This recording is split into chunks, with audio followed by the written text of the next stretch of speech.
예, 가을이 오긴 왔나 봐요. 그래서 아침과 저녁으로는 꽤나 쌀쌀하더라고요. 그런데 한낮은 왜 이렇게 더운 겁니까? 그래서 이렇게 환절기, 일교차가 폭 심한 시즌인데 모쪼록 우리 삼일교회 우리 귀한 성도님들 건강하시고 평안하게 이 가을 보내시기를 간절히 빕니다. 오늘 또 이 드리는 예배를 통하여서 우리를 다시 살게 하시고 다시 앞으로 나아가게 하시는 하나님의 힘 주시는 그런 역사를 경험하고 돌아가는 우리 모든 성도들 될 수 있기를 간절히 축원합니다. 저는 오늘 이 호세아 2장의 말씀을 가지고 좀 도발적인 설교 제목을 잡았습니다. 이혼 위기라고 잡았는데요. 한번 하나님의 은혜를 나누는 마음으로 설교하도록 하겠습니다. 호세아는 그 기원전 한 8세기경에 일했던 섬겼던 선지자입니다. 8세기 중반부터 후반까지 섬겼는데요. 그 당시에 이제 그 이스라엘이 남북 왕국으로 나눠져 있었어요. 그래서 남왕국의 이름은 이제 유대 왕국이라고 그랬고요. 유다 왕국. 북쪽은 이제 북이스라엘 왕국이라고 했는데 이 호세아는 북이스라엘 왕국에서 활동했던 선지자 혹은 예언자였습니다. 근데 그 당시가 참 흥미로워요. 그때 그 북이스라엘 왕국, 호세아가 섬겼던 활동했던 그 북이스라엘 왕국이 경제적으로 대단히 부강해졌습니다. 경제적인 번영을 구가하고 있었어요. 근데 경제적으로 잘 살면 우리가 하나님과의 관계도 잘 할 것 같지만 실상은 그렇지 않고요. 그에 반대되는 종교적인, 윤리적인 큰 혼탁함이 그 시대를 들이우고 있었습니다. 그때 바로 호세아가 활동을 했던 거죠. 이때 이제 호세아와 같이 활동을 했던 몇몇 선지자가 있는데 그 중에 하나가 이제 아모스입니다. 소예언서 중에 호세아 다음 이제 아모스 이렇게 나오는데 호세아와 아모스가 동시대에 활동을 했어요. 근데 아모스는 하나님의 공의적인 측면을 강조했어요. 그래서 공의를 물같이 정의를 하수같이 흐르게 하라라고 하면서 이제 이스라엘 백성들을 일깨웠죠. 근데 호세아는 좀 반대입니다. 공의의 반대라고 하긴 그렇지만 공의와 버금가는 너무너무 중요한 가치인 하나님의 사랑의 측면에서 호세아는 설교하고 가르치고 예언자로서의 삶을 살게 된 거죠. 근데 구약 성경에 등장하는 참 많은 인물들이 있는데 특별히 하나님의 말씀을 맡았던 선지자 혹은 예언자들이라고 하는 이제 부류들이 있는데요. 그 중에 어떻게 보면 호세아는 가장 특별한 사람일 수 있습니다. 왜 그런가 하면 단순히 하나님의 말씀을 이렇게 가르치는 차원에서 끝난 게 아니라 호세아의 가정을 통해서 호세아가 어떤 식으로 그 가정을 꾸려가는지를 통해서 하나님께서 하나님과 하나님의 백성, 하나님과 이스라엘 백성들의 관계를 설명해 주셨기 때문입니다. 우리 호세아 1장 2절의 말씀 한번 자막으로 부탁드렸는데요. 같이 한번 읽어볼까요? 시작. 여호와께서 처음 호세아에게 말씀하실 때 여호와께서 호세아에게 이르시되 너는 가서 음란한 여자를 맞이하여 음란한 자식들을 낳으라. 이 나라가 여호와를 떠나 크게 음란함이니라 하시니. 띄워주시고요. 여러분 강조되는 단어가 눈에 띄시죠? 어떤 단어죠? 음란함입니다. 사실 그렇게 유쾌한 단어는 아니에요. 근데 이 음란한이라는 표현이 3번에 걸쳐 나오는데 하나님께서 지금으로 말하면 이제 목사와 다름 아닌데 호세아에게 나타나셔서 음란한 여자를 맞이하여서 결혼하고 음란한 자식들을 낳으라 이렇게 이야기를 하셨던 거예요. 그야말로 황당무계한 말이 아닐 수 없습니다. 아무리 하나님의 명령이지만 이건 좀 아니지 않는가 이렇게 생각해 보게 돼요. 여러분은 거의 지금 남일이니까 그러던 말던 이런 얼굴도 있으신데 정말 한번 생각을 해보세요. 이렇게 한 남성이 이렇게 살아가고 특별히 하나님을 섬기는 일을 하고 있는데 음란한 여인, 부정한 여인, 이미 그 어떤 이렇게 순결을 잃어버린 여인을 맞아서 아내로 삼으라고 하는 거예요. 그리고 음란한 자식들을 낳으라고 하나님이 명령하신다는 거죠. 우리가 알고 있는 하나님의 속성 혹은 하나님의 성품과 이게 같습니까? 다릅니까? 꽤 다르죠. 근데 어떤 하나님이 이유와 의도가 있으셔서 이렇게 호세아에게 명령을 하셨다는 것입니다. 자막은 내려주셔도 좋습니다. 여기 이제 우리가 이제 음란한 여인이라고 해서 호세아서에 나오는 여주인공이라고 할까요? 그분의 이름을 여러분 아마 다 아실 겁니다. 이름이 뭐죠? 고멜입니다. 고멜. 그러니까 호세아는 남편이 되고 고멜은 이제 아내가 돼요. 근데 고멜에게 이제 음란한 여인이다라는 이렇게 딱지가 딱 붙어 있는 거죠. 근데 2가지 설이 있어요. 고멜이 어떻게 음란하게 되었는가? 자기가 스스로 좀 성적으로 일탈을 하였기 때문에 이제 음란한 여인이 됐다는 설도 있고, 그 당시에 이따가도 말씀드리겠지만 하나님 여호와 하나님과 바알신을 함께 혼합주의적으로 섬겼던 풍토가 있었어요. 근데 이 바알신을 섬기는 제의가 상당히 성적으로 문란했습니다. 그래서 거기서 막 성관계가 이루어지기도 했다고 이야기를 해요, 학자들이. 그렇기 때문에 거기서 그럼 뭔가 일한다고 해야 될까요? 거기서 이렇게 종사하는 여성들이 있었는데 자의든 타의든 거기서 일하게 되는 경우가 있었다고 해요. 그러니까 고멜이 자의에 의해서 했을 수도 있겠지만 타의에 의해서 일종의 공창과 같은 그런 신전 제의를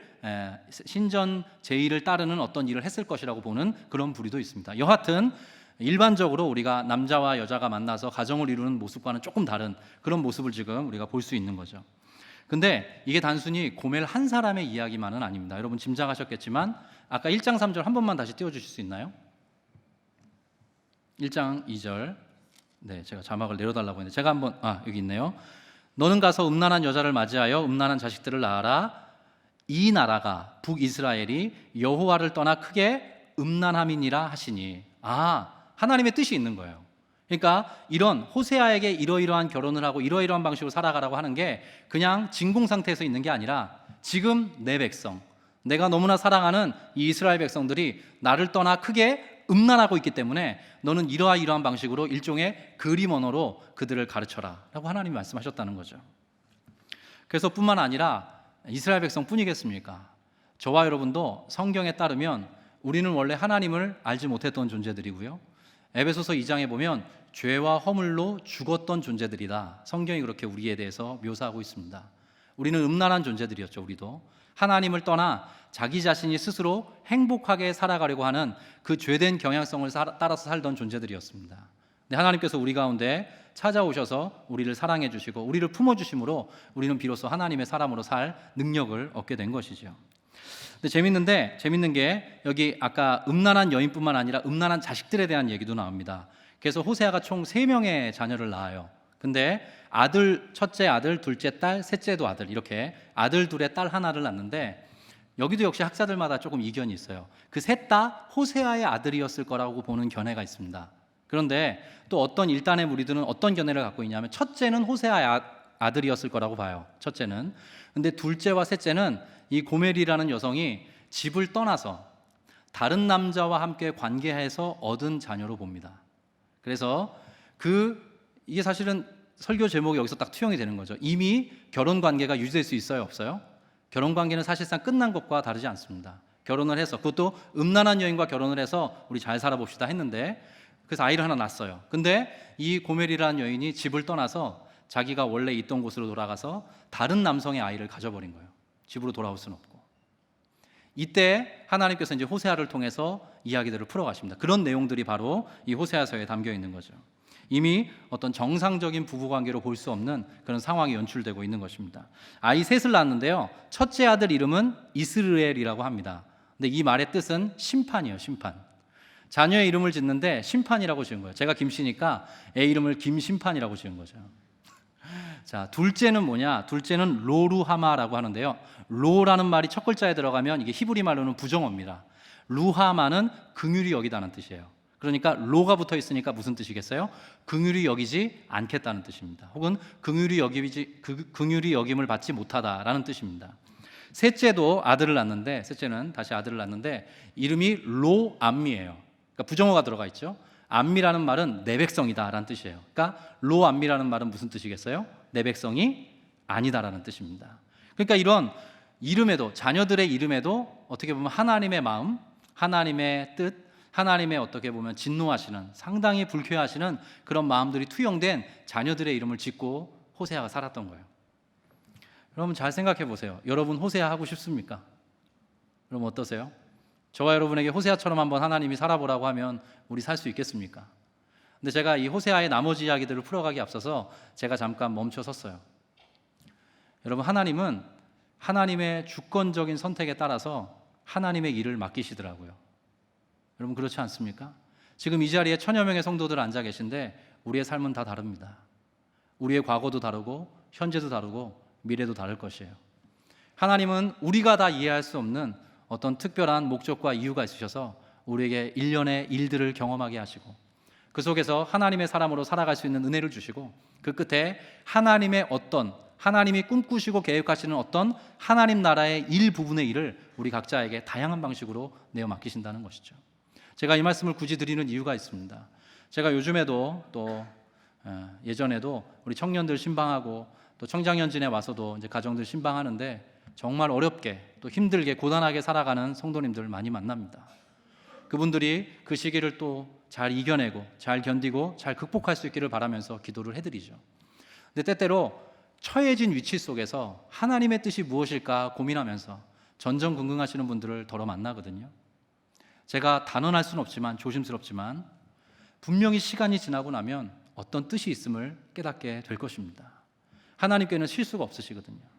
호세아에게 이런 이해되지 않는 상황을 하나님께서 내맡기신 것처럼 여러분이 때로 이해가 되지 않더라도 하나님이 그 가운데 분명히 뜻이 있으셔서 여러분을 그 자리에 위치시키신 줄 알고 그곳에서 하나님의 뜻을 따라 살아가시는 하나님의 사람들 다 될 수 있기를 간절히 빕니다. 자, 여하튼 호세아는 이렇게 유쾌하지 않은 슬프고도 괴로운 배역을 맡았습니다. 그의 결혼과 가정생활을 통해서 하나님과 하나님의 백성과의 지금 틀어진 관계를 묘사하고 있는 것이죠. 근데 그 당시 아까도 잠깐 말씀드렸다시피 그 당시에는 한 가지 종교적으로 매우 문란했어요. 두 번째는 종교가 문란하면 윤리적인 타락도 따라옵니다. 경제적으로는 부강하게 됐지만 종교적으로 문란하고 윤리적인 모든 가치들이 무너져 내린 거예요. 그래서 그때 이런 그 문구가 새겨진 유물이 있었다 그래요.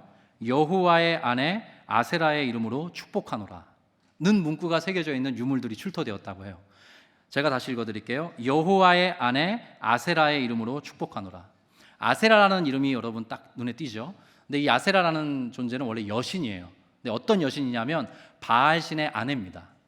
바알은 비와 바람의 신이에요. 그래서 풍요를 가져다주는 신이고 아세라는 다산의 상징이에요. 그래서 풍요와 다산을 상징하는 그 가나안의 토착신을 여호와 하나님을 섬겼던 이스라엘 백성들이 채용을 한 거예요. 그래서 함께 섞어가지고 잘 먹고 잘 살자, 물질이면 충분하다, 돈이면 충분하다, 우리가 뭐 이 생밖에 없지, 이런 어떤 지극히 현세적이고 지극히 종교 혼합주의적인 방식으로 인생을 살았던 거예요. 물론 그들의 삶은 이전보다 훨씬 더 부강해지고 물질적으로 번성했지만 그들은 영적으로 하나님이 지칭하시는 것처럼 음란함에 머물러 있게 된 것이죠. 자, 다시 한번 호세아의 가정 이야기로 한번 들어와 보겠습니다. 아까 말씀드린 것처럼 자녀를 총 셋을 낳았는데 첫째는 호세아의 아들이었을 거라고 보고 둘째랑 셋째는 호세아가 아닌 다른 남자의 아이를 고멜이 갖게 된 것일 것이다. 제가 그렇게 말씀을 드렸습니다. 그것에 대한 근거 구절이 호세아 3장에 있는데요. 자막을 좀 띄워주실까요? 3장 1절입니다. 자막에 있는데요. 한번 같이 읽어보겠습니다. 시작. 여호와께서 내게 이르시되 이스라엘 자손이 다른 신을 섬기고 건포도 과자를 즐길지라도 여호와가 그들을 사랑하나니 너는 또 가서 타인의 사랑을 받아 음녀가 된 그 여자를 사랑하라 하시기로. 띄워주시고요. 여기 보면 하나님이 재차 호세아에게 나타나셔서 말씀하시는 거예요. 내가 호세아에게 이르시는 거죠. 이스라엘 자손이 다른 신을 섬기고 건포도 과자를 즐길지라도 여호와가 내가 그들을 지금도 사랑하고 있다. 너는 다시 또 가서 굳이 또라는 말이 여기 기록되어 있습니다. 또 가서 타인의 사랑을 받아 음녀가 된 그 여자를 사랑하라 하시기로. 하나님의 말씀이죠. 여러분 한번 잘 보세요. 호세아의 가정을 들여다봐도 그렇고 남편이랑 살다가 아이도 낳고 이렇게 살고 있었어요. 그런데 이미 결혼을 하기에도 사실은 좀 표현이 그렇지만 적절하지 않은 여성이었거든요.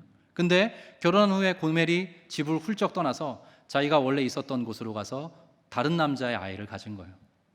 이 결혼 유효하겠습니까? 이 관계 이어갈 수 있겠습니까? 상상하기도 싫지만 우리가 만약 이런 상황에 처한다면 우리 어떻게 이 문제를 해결하겠습니까? 근데 하나님께서는 그게 바로 이스라엘 백성, 하나님의 백성과 하나님의 관계의 그런 측면이라고 이야기를 하고 계시는 거예요. 내가 지금 이런 상황에 놓여 있다. 나와 이스라엘 백성 사이의 관계가 딱 그러하다. 근데 내가 그들을 사랑하기로 결정했다. 내가 그들을 사랑하기로 결정했다. 너 다시 가라. 다시 가서 그 여인을 다시 모셔와라. 하나님이 호세아에게 그렇게 말씀하시는 거죠. 그래서 여러분, 사랑하는 사람이 약자입니다. 사람이 사랑하면 약자가 돼요. 저희 집에는 이제 호세아는 아들 둘에 딸 하나인데 저희 집엔 아들이 셋이거든요. 지금 11살, 9살, 6살 되는데 가끔 막내가 당돌한 부탁을 해요. 뭐 과자 같은 거 뜯어먹고 이렇게 해요. 쓰레기 버리고 오라는 거예요. 야, 네가 먹은 거 네가 버려. 그랬더니 아빠가 버려줘. 그래요. 그래서 제가 왜? 아빠가 내 부하니까. 그래요. 할 말이 없어요.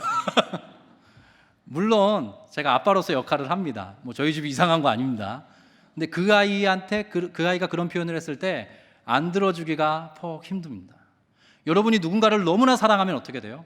모든 것을 다 들어주고 싶고 모든 것을 다 맞춰주고 싶어요. 그 사람을 품고 싶고 그 사람을 이해하고 싶어요. 하나님은 우리의 머리털어까지 세신 바 되셨고, 이따가도 보겠지만 우리를 사랑하실 때 끝까지 사랑하신다고 그러셨거든요. 하나님은 약자세요. 철저히 약자입니다. 그래서 하나님의 눈물 어린, 심지어 피가 뚝뚝뚝 떨어지는 것과 같은 수뇌보로 써내려간 구약의 글이 바로 이 호세아서가 아닌가 생각해 보게 되는 것이죠. 3장 2절을 좀 띄워주십시오. 그래서 호세아를 보내면서 3장 2절, 여기는 한번 같이 읽어볼까요? 내가 2절만 읽으시면 됩니다. 시작. 내가 은 15개와 보리 한 호멜 반으로 나를 위하여 그를 사고. 거의 끊겠습니다. 자, 내가, 여기는 호세아입니다. 호세아가 하나님의 말씀, 내가 사랑하기로, 내가 이스라엘 백성들을 다시 사랑하기로 결정했으니, 변하지 않고 사랑하기로 결정했으니 너 다시 가라. 하나님이 이렇게 말씀하셔서 이제 호세아가 은 15개와 보리 한 호멜 반으로 나를 위하여 그를 샀다, 이렇게 기록하고 있어요. 여기 보면 은 몇 개요? 15개. 그리고 뒤에 보면 도량형이 하나 나옵니다.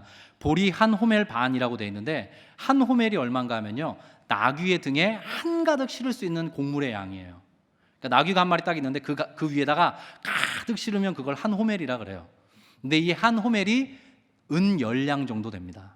그러니까 한 호멜 반이면 몇 개겠어요, 여러분? 1과 2분의 1이니까 그것도 15인 거예요. 계산 되시죠?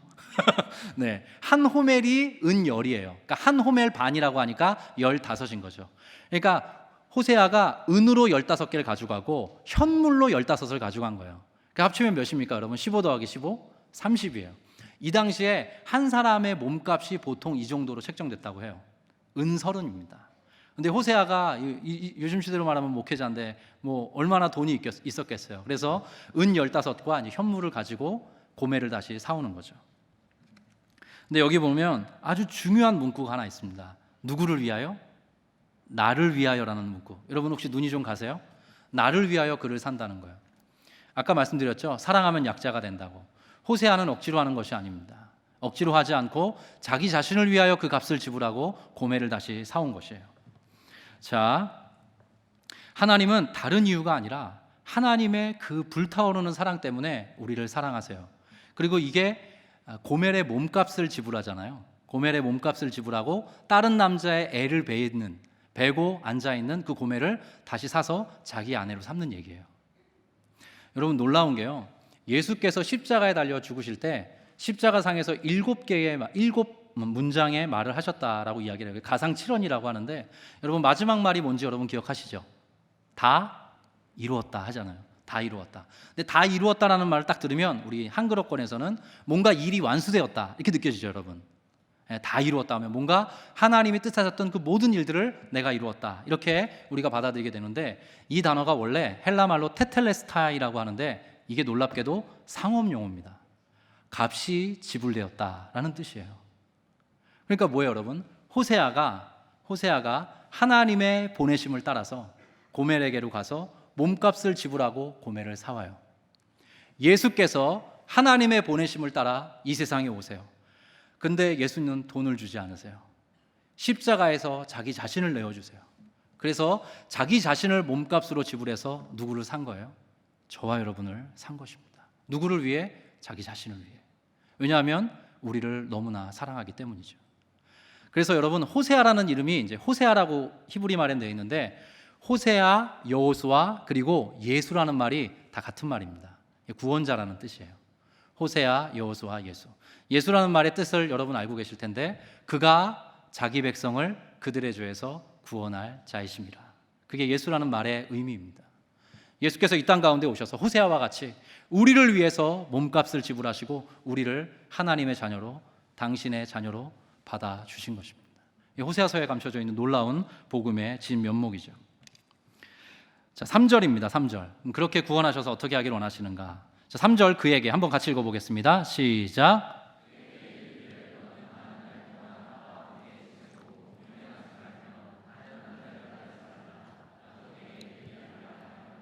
이게 하나님의 본심이에요.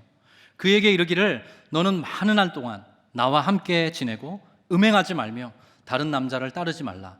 나도 내게 그리하리라 하였노라. 이게 호세아를 통해서 고멜에게 이야기한 내용인데 하나님의 우리를 향한, 하나님의 그 당시 이스라엘 백성들을 향한 하나님의 마음이셨던 거죠. 근데 여기 보면 우리를 써먹고 싶어하는 내용이 하나도 없어요. 하나님은 언제나 관계 중심적이십니다. 그래서 제가 어느 날 선교, 저희 이제 삼일교회 선교하잖아요. 선교를 하다가 그런 문구를 묵상하게 됐어요. 하나님은 우리를 통해 일하시기 앞서서 우리를 향해 일하신다. 여러분 이 사실에 동의하십니까? 하나님은 저와 여러분을 통해서 일하기를 원해 하세요. 그러나 하나님은 우리를 통해 일하시기 앞서서 우리를 향해 일하시는 분이시죠. 끊이지 않는 사랑으로 말이죠. 자, 이런 맥락에서 오늘 본문으로 한번 들어가 보겠습니다. 오늘 호세아 2장 19절과 20절인데 우리 같이 한번 읽어볼까요? 19절 20절 같이 한 목소리 읽겠습니다. 시작. 내가 내게 장가들어 영원히 살되 공의와 정의와 은총과 긍휼이 여김으로 내게 장가들며 진실함으로 내게 장가들리니 내가 여호와를 알리라. 아멘. 자, 아마 성경을 읽어가면서 이 본문을 주목해 보신 분은 많이 안 계실 거예요. 근데 저는 이 본문이 저의 인생을 뒤집어 놓았습니다. 제가 이 말씀을 원래 히브리어 어순을 따라서 다시 읽어드리겠습니다. 내가 너에게 장가들 것이다. 그래서 영원히 너와 함께 살 것이다. 내가 너에게 장가들 것이다. 의와 정의와 은총과 긍휼이 여김으로 내가 너에게 장가들 것이다. 나의 신실함으로 그리할 것이다. 그 끝에 네가 나 여호와가 누군지 알게 될 것이다. 이게 사실은요 거의 시에 가까운 문장으로 쓰여져 있어요.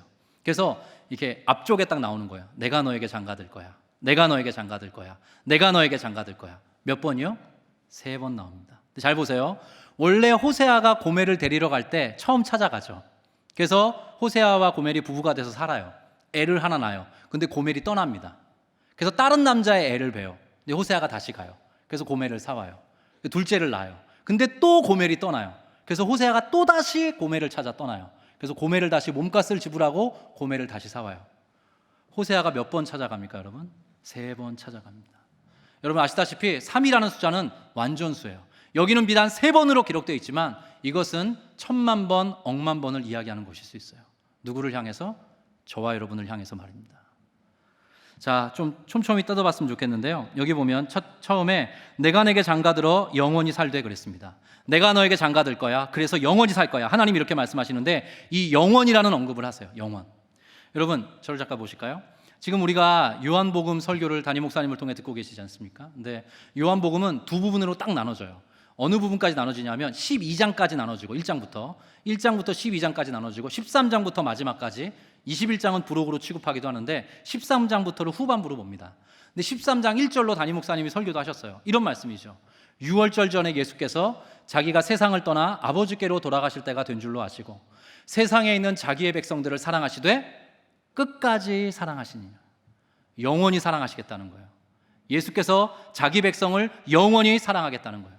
하나님도 그렇게 말씀하시는 겁니다. 내가 너에게 장가들 거야. 영원히 살 거야. 그렇게 말씀하시는 거예요. 그래서 예수께서 승천하신 후에 우리 모든 믿음의 사람들에게 주어진 것이 성령님이십니다. 성령께서 우리와 함께 하시되 떠나신대요? 안 떠나신대요? 안 떠나신답니다. 이게 대단히 중요한 신학적 의미입니다. 성령께서는 저와 여러분이 그리스도를 주로 고백하는 그 순간부터 우리 안에 내주하시고 우리와 동행하시고 우리와 함께 하시는데 절대로 떠나지 않고 우리와 영원히 거할 것이라고 말씀하셨습니다. 자, 두 번째 여러분 한번 따라와 보세요. 내가 내게 장가들어 영원히 살되 공의와 정의와 은총과 긍휼이 여김으로 내게 장가들며, 이제 문장을 섞어놨어요. 근데 여기도 아까 말씀드렸던 것처럼 내가 내게 장가들 거야. 공의와 정의와 은총과 긍휼이 여김으로. 이게 원래 어순이에요. 저를 잠깐 보시겠습니까? 자, 앞에 두 개, 네 개가 나오거든요. 앞에 두 개, 뒤에 두 개를 나눠서 생각해 볼 수 있어요. 공의와 정의라는 말이 나와요. 은총과 긍휼이 여김이라는 말이 나옵니다. 자, 공의와 정의라는 것은 뭐냐면요, 그 혼인 관계를 유지할 수 있는 법적 근거를 얘기해요. 여러분, 호세아와 고멜의 이 부부관계 유효합니까? 유효하지 않습니까? 주변 사람들은 다 지탄할 거예요. 이미 끝난 부부관계라고 이야기를 할 겁니다. 근데 하나님이 말씀하시는 거예요. 아니야, 이 결혼관계 내가 유효하다고 말해. 하나님이 그렇게 말씀하시는 거예요. 이 결혼관계 유효해. 다른 사람이 뭐라고 하든 상관없어. 반드시 유효하게 할 거야. 왜냐하면 그걸 내가 가지고 갈 거니까. 의와 공의와 은총과 귀중히 여김으로, 이렇게 얘기를 하는 거예요.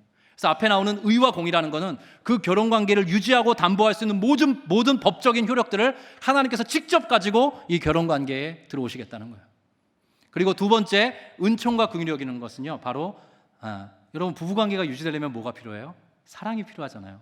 그 사랑도 하나님께서 직접 가지고 오시겠다는 거예요. 결혼 관계를 유지할 수 있는 법적 근거와 결혼 관계를 유지할 수 있는 내적인 그 사랑이라는 감정을 하나님께서 다 직접 가지고 그 결혼 관계를 새롭게 시작하시겠다고 하는 거예요. 저와 여러분은 하나님의 자녀로 삽니다. 뿐만 아니라 성경 전체에서 하나님은 언제나 우리를 하나님의 신부, 그리스도의 신부로서 언급하세요. 우리 그 결혼 관계 유지할 수 있는 근거나 토대가 우리에게 있습니까, 여러분? 우리의 지난 한 주간의 삶만 돌아봐도 우리 하나님의 사람답게, 하나님의 신부답게 살았습니까? 그런데 하나님이 이렇게 말씀하시는 거예요. 아는데 이 결혼 관계를 끝까지 유지할 수 있는 모든 법적인 효력과 이 결혼 관계를 지탱할 수 있는 사랑, 내가 가지고 이 결혼 진행할 거야. 주님이 그렇게 말씀하신다는 거겠죠. 여러분, 돌아온 탕자 비유 여러분 기억하십니까?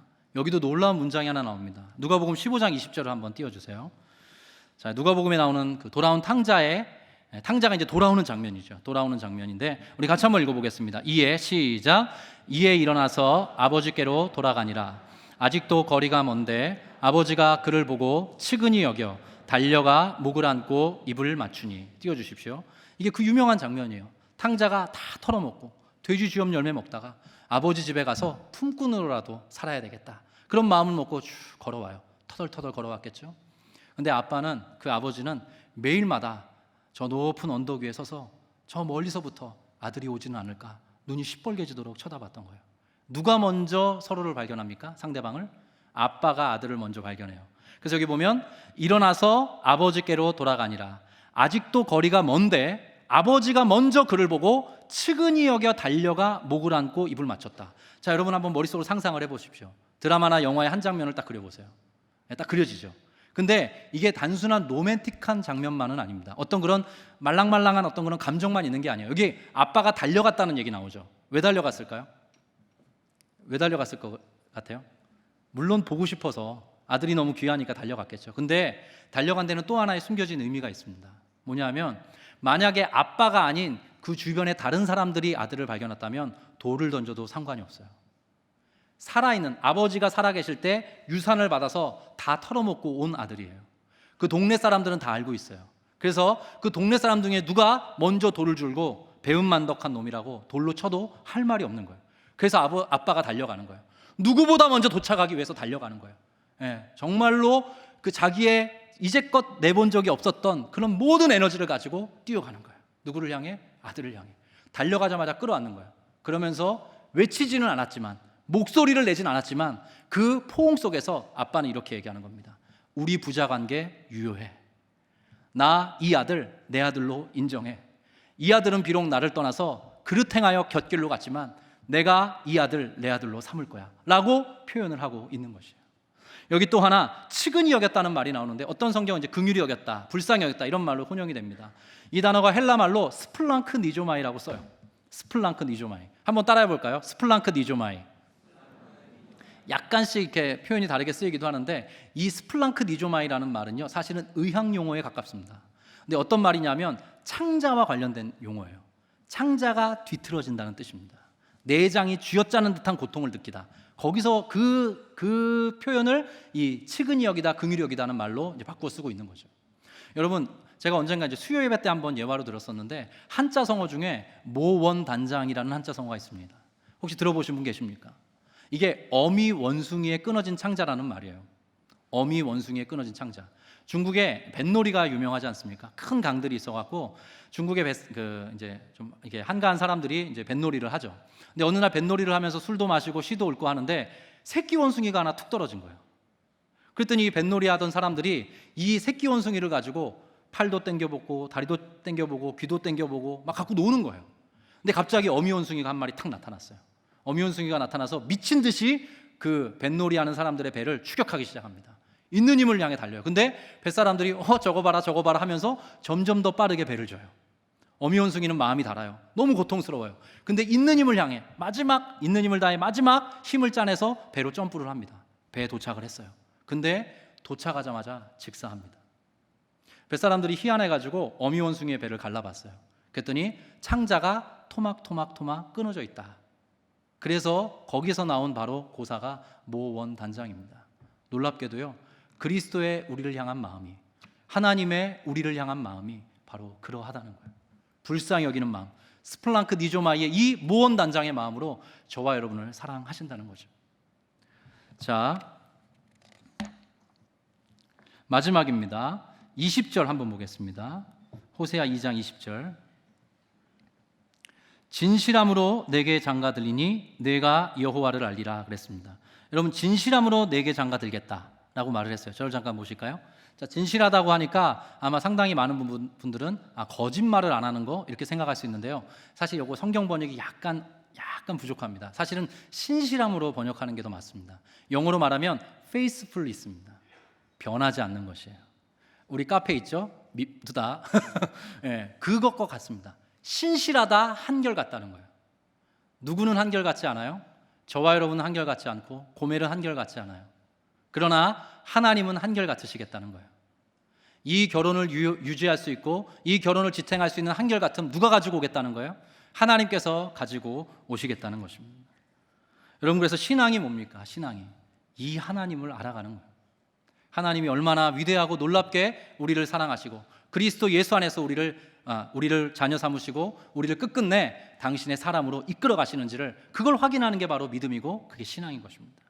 여러분, 요한계시록이 마지막에 어떤 모습들로 우리의 그 하늘의 천국의 모습을 묘사해 주고 있는지 여러분 아십니까? 그 중에 대단히 중요한 장면이 바로 어린 양과 하나님의 백성들의 혼인잔치로 끝나요. 이게 호세아의 섬에만 나오는 것이 아니라 저와 여러분은 영원한 하나님의 나라에서 그리스도의 신부로 살아가게 될 것입니다. 성경이 그것을 우리에게 약속해요. 근데 거기까지 갈 수 있는 모든 근거와 토대를 오늘 이 시간 호세아서를 통해서 하나님이 누가 그것을 제공한다라고 말씀하세요? 하나님 자신이, 하나님 당신께서 그건 모든 것 다 우리에게 제공해 주시겠다라고 말씀을 하고 계십니다. 그래서 우리가 어떠하든지 간에 하나님의 열심히 우리를 이끌어주는 거예요. 하나님의 자녀로 또 그리스도의 신부로 살아갈 수 있는 모든 자원과 동기를 하나님께서 직접 공급해 주는 것이죠. 저는요, 사실 20살 초반에 대학 생활을 한번 좀 엉뚱하게 실패를 했었습니다. 저희 스토리를 아는 청년들이 꽤 계신데, 그리고 나서 제가 군대로 도망을 갔어요. 근데 군대에서 좀 새 사람이 되겠다 하고 군대를 갔죠. 근데 저한테 청천벽력 같은 메시지가 왔어요. 군대에서 저를 내보내는 거예요. 폐결핵이랍니다. 그래서 20대 초중반에 대학 생활도 실패하고 군대로 도망갔던데 군대에서도 저를 받아주지 않았어요. 그래서 정말 그야말로 실패자처럼 집을 향해 왔고 1년 동안 결핵약을 복용을 했습니다. 근데 그 1년 동안의 결핵약을 먹으면 아침마다 소변을 빨갛게 봐요. 제 자신이 어떤 존재인지를 아침마다 새롭게 확인을 하는 거죠. 저는 정말 실패하고 망가진 인생이라고 생각을 했습니다. 근데 너무나 하나님께 죄송했어요. 왜냐하면 제가 온 가족 중에 처음 예수를 믿었기 때문이에요. 온 가족 중에 처음 예수를 믿고 신앙생활을 하면서 하나님이 주신 은혜들이 많이 있는데, 여러분, 신앙인도 방황을 해요, 안 해요? 방황합니다. 신앙인도 넘어져요, 안 넘어져요? 넘어집니다. 흔들리고 쓰러지고 고멜처럼 다시 음란한 자리로 갈 수 있습니다. 저는 제가 그것을 경험했기 때문에 그거는 있을 수 있는 일이라고 생각을 해요. 그건 합리화하는 거랑은 다른 문제입니다. 그래서 제가 제 모든 시간들을 되짚어 봤을 때 내가 정말로 하나님 앞에 죄송하더라고요. 그리고 나서 이제 군 생활을 다시 춘천에 가서 시작을 했어요. 인제 가면 언제 오냐, 원통에서 못 살겠네. 인제 원통이라는 곳에서 제가 군 생활을 했거든요. 근데 여러분 놀라워요. 지금이야 이제 뜻이 너무 놀라워요. 거기서 군대 목사님을 한번 만났어요. 제가 일병 때였는데 그 목사님께서 주일에 설교를 하셨습니다. 물론 저는 신앙이 있었기 때문에 초코파이를 먹으려고만 간 것은 아니었어요. 목사님께서 설교를 하셨는데 그 설교 본문이 바로 호세아 2장 19절 20절이었습니다. 넘어졌느냐? 방황했느냐? 후회가 있느냐? 하나님의 사람답게 살지 못했느냐? 너 인생에 쓴 상처가 있느냐? 어디서부터 어떻게 다시 시작할지 알지 못하느냐? 괜찮다. 내가 내게 장가들어 영원히 살 것이다. 내가 내게 장가들어 살 텐데 의와 공의와 은총과 긍휼의 힘으로 너에게 장가들 것이다. 내가 너에게 장가들 텐데 변하지 않는 신실함으로 장가들 것이다. 그 끝에 여호와가 누군지 너 알게 될 것이다. 목사님이 저에게 그렇게 말씀을 해주셨어요. 설교를 통해서. 그리고 나서 제가 일주일 동안 회개 기도를 했습니다. 하나님, 한 번만 더 제게 기회를 주십시오. 기회 주시면 사람다운 사람으로 하나님의 사람답게 살아보고 싶습니다. 한 번만 더 기회를 주시면 그렇게 사람다운 사람으로 살게 해주신다면 누구를 섬기는 일 꼭 하고 싶습니다. 그래서 제가 26살의 나이에 수능시험을 다시 치르고 총신대 신학과에 27에 입학해서 여기까지 오게 되었습니다. 제가 삼일교회와 그 전에 섬겼던 노량진의 강남교회에서 정말로 많은 청년들을 만났습니다. 근데요, 후회 없는 인생이 거의 없더라고요. 제가요, 이런 말씀으로 여러분을 권면드리고 싶어요. 다시 한번, 어떤 후회가 있든지, 어떤 하나님 앞에 음란한 여러분의 모습이 있든지 하나님의 사랑의 근거에서 다시 시작하십시오. 할 수 있습니다. 제가 말씀을 한 구절 외워드릴게요. 이사야 43장 25절의 말씀인데, 나 곧 나는 나를 위하여 너의 허물을 도말하는 자니 너의 죄를 기억지 않을 것이다. 나 곧 나는 나를 위하여 너의 허물을 도말하는 자니 너의 죄를 결단코 기억지 않을 것이다. 하나님께서 그렇게 재차 3차 영원토록 우리와의 혼인관계를 새롭게 갱신하신다니 우리에게 찾아온 이혼 위기는 위기로 끝날 것입니다. 절대로 파국을 맞지 않을 것이에요. 우리가 해야 될 일은 그건 무엇인가? 바로 하나님께로 돌아가는 것입니다. 언제나 하나님께로 돌아가는 것. 여러분, 호세아서의 막바지에 하나님의 이 마음이 딱 성경에 기록되어 있어요. 이 말씀만 읽고 말씀을 마치려고 합니다. 호세아 11장 8절인데요. 같이 한번 읽어볼까요? 하나님의 마음이다 라고 생각하고 여러분 함께 읽으시면 좋겠습니다. 시작. 에브라임이여 내가 어찌 너를 놓겠느냐, 이스라엘이여 내가 어찌 너를 버리겠느냐, 내가 어찌 너를 아드마같이 놓겠느냐, 어찌 너를 스보임같이 두겠느냐. 내 마음이 내 속에서 돌이키어 나의 궁율이 온전히 불붙듯 하도다. 9절이요. 시작. 내가 나의 맹렬한 진노를 나타내지 아니하며 내가 다시는 에브라임을 멸하지 아니하리니 이는 내가 하나님이요 사람이 아님이라. 내 가운데 있는 거룩한 이니 진노함으로 내게 임하지 아니하리라. 여러분, 제가 이 말씀을 읽는 순간 정말로 철퇴로 얻어맞는 듯한 충격을 받았어요. 하나님이 나를 사랑할 수 있는 이유가, 고멜처럼 음란해서 하나님의 낯을 떠나 인생을 다 탕진해버린 내가 다시 하나님 앞에 설 수 있는 이유와 근거가 하나 있는데, 하나님이시지, 하나님께서 이렇게 말씀하시는 거예요. 내가 너를 사랑할 수 있는 이유는 내가 하나님이기 때문이다. 나는 사람이 아니다. 바로 이 말씀에서 하나님이 그렇게 말씀하시는 거죠. 우리 될 수 있는 유일한 근거는 무엇입니까? 하나님이 우리를 사랑하시기 때문입니다. 여러분, 이 사실 믿으십니까? 제가 여러분의 인생의 그 스토리를 다 할 수는 없어요. 지금 어떤 식으로 어느 부분이 무너져 있는지 알 수 없습니다. 그러나 여러분, 다시 여호와께로 돌아가서 다시 본남편 되신 하나님과 짝하여 다시 그분의 모든 은혜와 사랑을 누리면서 다시 그분과 하나 되어서 우리의 삶을 경주하십시다. 그 끝에 우리의 인생을 통하여서 하나님이 영광 받으시고 우리의 인생이 얼마나 복되고 아름답게 빚어져 갈 수 있는지 하나님은 반드시 나타내 주실 것입니다. 오늘 이 말씀을 힘으로 삼아서 다시 한번 하나님의 자녀답게, 그리스도의 신부답게 여러분의 인생을 새롭게 영위해 가시는 우리 귀한 3일의 성도들 될 수 있기를 간절히 축원합니다. 우리 같이 일어나셔서 찬양하시겠습니다.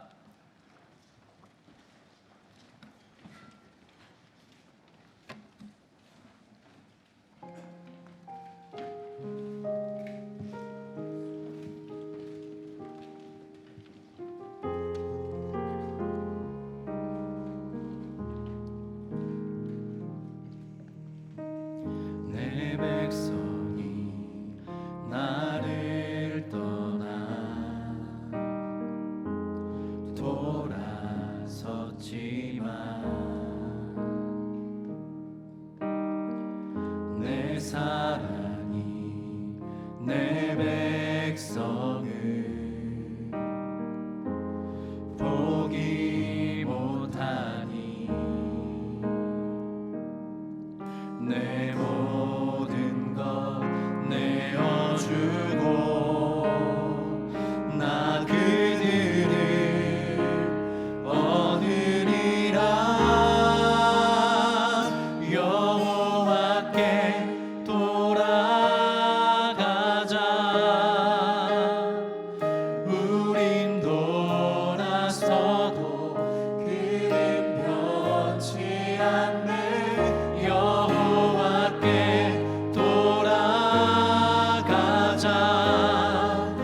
우린 넘어